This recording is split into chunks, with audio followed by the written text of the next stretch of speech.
Di suatu malam gelap di lereng Gunung Kawi, seorang pemuda dekil dan kumal menghadap ke langit. Ia bukan siapa-siapa. Ia hanya seorang pelarian, bekas penjudi, pencuri dan perampok. Namanya Ken Arok, anak haram dari rahim Ken Endok, dan katanya benih Dewa Brahma sendiri. Namun malam itu takdir bumi dan langit berpadu. Batara Guru di tengah sidang para dewa mengangkat sosok hina ini menjadi calon raja tanah Jawa. Namun jalan menuju tahta tak dilalui dengan doa. Ia melangkah lewat darah, tipu daya, tipu muslihat, dendam, kutukan. Inilah kisah penuh dosa, cinta dan perebutan kekuasaan. Kisah berdarah yang mengubah Tumapel kecil menjadi cikal bakal kerajaan besar Singasari.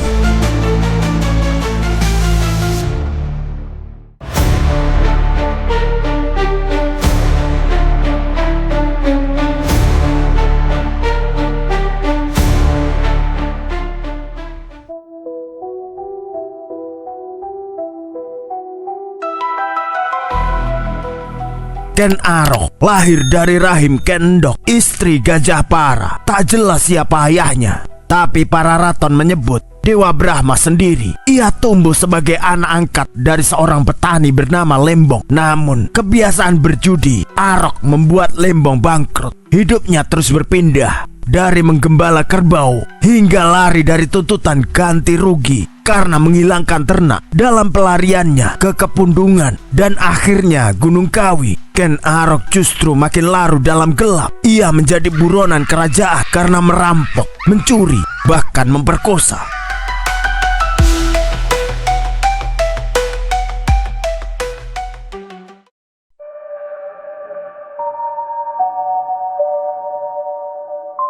Di tengah buronannya, Arok bermimpi. Dalam hening di Gunung Lejar, para dewa bermufakat. Batara Guru menasbihkannya menjadi raja masa depan dan memerintahkan Brahma untuk mengutus seorang Brahmana dari India bernama Lohgawi untuk membimbingnya.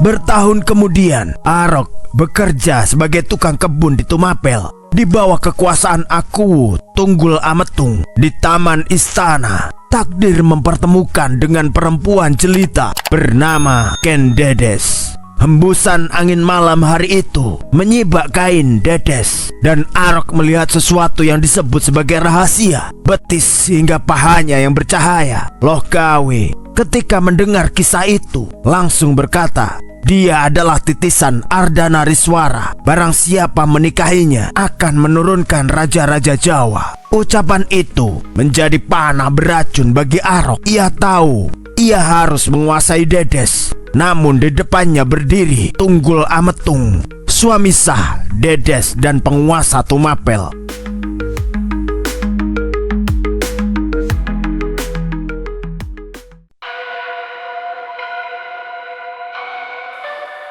Arok menghadap ayah angkatnya saat pelarian, Bangu Samparan, dan disarankan menemui Empu Gandring, seorang empu kenamaan di Lulumbang. Ia memesan keris sakti, alat takdir untuk membunuh Tunggul Ametung. Gandring meminta waktu setahun, tapi Arok tak sabar. 5 bulan berselang, keris masih digerinda. Arok membunuh Gandring dengan keris yang masih belum selesai. Sambil menghembuskan nafas terakhir, Empu Gandring mengutuk, keris ini akan membunuh 7 nyawa, termasuk dirimu, Arok. Keris itu kelak dikenal sebagai keris Empu Gandring, menjadi lambang darah dan kehancuran.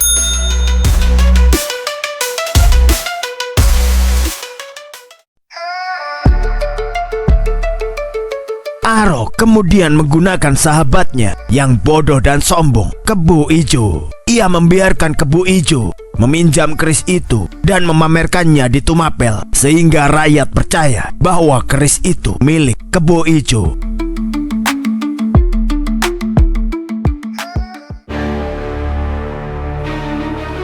Malam kelam pun tiba. Dalam senyap, Ken Arok menyelinap dan menancapkan keris di dada Tunggul Ametung. Darah mengalir deras. membasahi lantai balairung. Keris dibiarkan tertinggal, sebuah tanda tuduhan. Esok paginya, masyarakat Tumapel geger. Mereka melihat keris yang sebelumnya dipamerkan oleh Kebo Ijo, dan tanpa pikir panjang mereka menghakimi dan membunuhnya secara brutal. Kebo Randi, anaknya, menangis histeris. Arok pura-pura iba dan mengangkat Randi sebagai pekatiknya.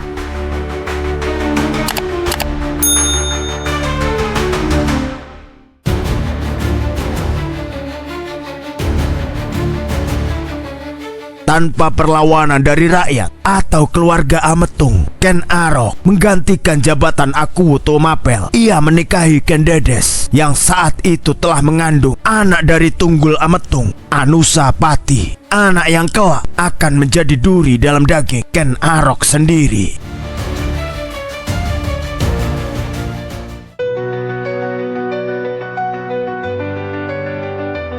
Di kaki Gunung Kawi, angin berhembus membawa kabar perang. Tahun itu adalah 1182. Seorang pria yang dulu buronan, rampok hingga pembunuh, kini mengangkat dirinya sebagai penguasa Tumapel. Ken Arok yang memakai gelar Sri Rangga Rajasa Batara Siwa. Ia adalah seorang manusia yang dianggap dilahirkan dari takdir para dewa. Namun jejaknya penuh darah, tipu daya, dan kutukan keris Empu Gandring yang belum tuntas.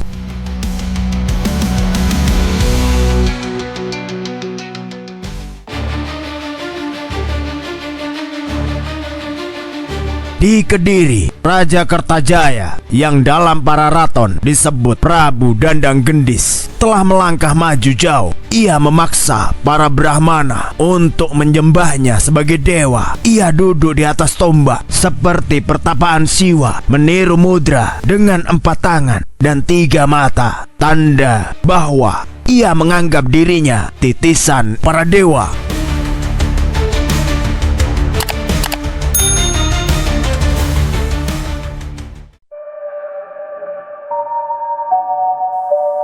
Namun, para Brahmana menolak. Dalam diam, mereka melarikan diri, mencari perlindungan, dan semua arah membawa mereka ke satu nama, Ken Arok, sang penguasa Tumapel.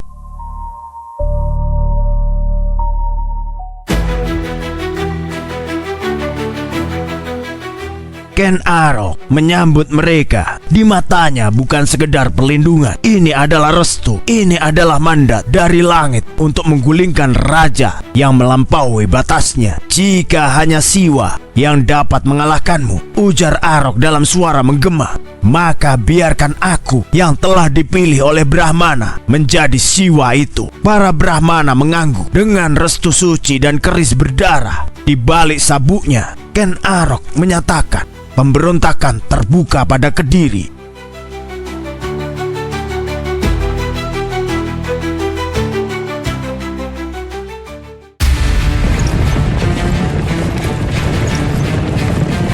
Tahun bergulir dan pada tahun 1221 konflik berubah menjadi perang. Pasukan Tumapel yang dipimpin langsung oleh Arok berbaris menuju desa Ganter, tempat pertumpahan darah terbesar dalam sejarah Jawa kala itu.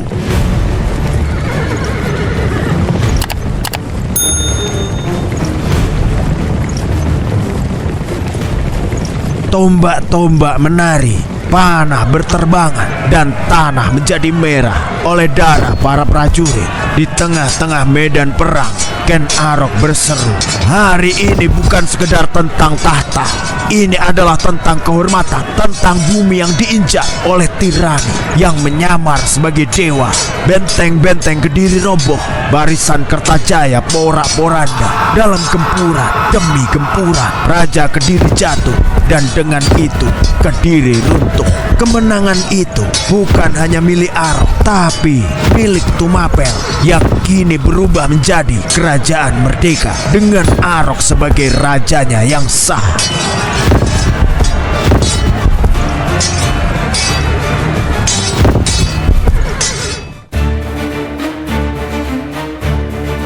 Sejak kemenangan itu, Arok secara resmi menyatukan Tumapel sebagai kekuatan politik baru. Dalam Nagara, Kertagama, dan prasasti Mula Malurung, ia dikenang sebagai Rajasa, dan setelah wafat, ia dipuja sebagai Batara Siwa. Namanya dikenang dengan kemegahan meski masa lalunya penuh noda.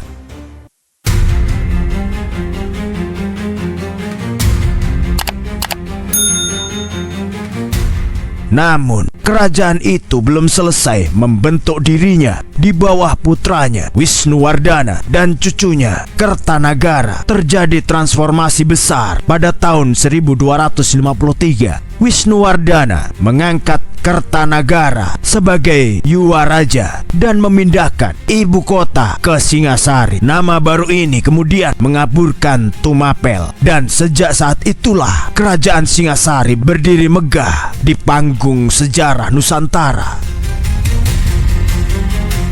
Terima kasih telah menyaksikan video ini. Jika Anda menikmati kisah sejarah yang mendalam dan penuh makna, jangan lupa like, subscribe, dan tekan tombol lonceng agar tidak ketinggalan video menarik lainnya. Sampai jumpa di video berikutnya.